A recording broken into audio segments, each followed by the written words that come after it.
nós decidimos como governo e seguro como ministro encarregado com conectividade, aviação e transporte, conjuntamente com o primeiro-ministro, com o ministro encarregado com relações exteriores, em agosto tomou a decisão que a reapertura da fronteira aérea com a Venezuela. De momento, iniciar diferentes processos, onde o processo está para reativar o vuelo comercial com a Venezuela, começar a iniciar o processo de negociar MOU novo, MOU entre Aruba com a Venezuela, pelo que trata vuelo comercial,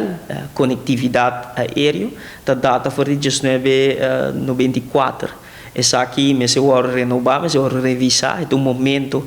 com a reapertura de fronteira para nós iniciar o diálogo, iniciar a negociação, compreender que o semana passada e acaba a chegar na werkafspraak, é uma palavração de trabalho, essa aqui também com certo requisito de qual Aruba e Venezuela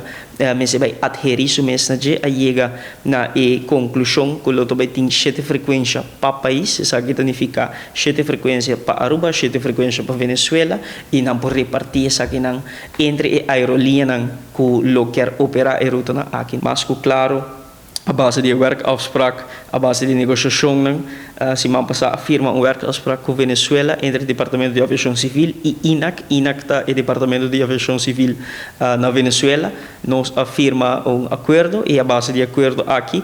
vuelonan comercial, vuelonan charter, está possível entre Aruba com Venezuela, mas claro, para botar vuelonan comercial e aerolínea, mas está preparar para começar aqui, de quadro aqui também. Lo qual é importante tá que nós temos que seguir monitorear e de nos banda nós está claro para facilitar nós abrir e nós está preparar também para agilizar qualquer processo que tem de haver para reativar o vuelo comercial com Venezuela. Nós por espera de lunanan nos dilante notícia que o vuelo comercial entre Aruba e Venezuela é realidade. Outro aspecto importante é o vuelo privado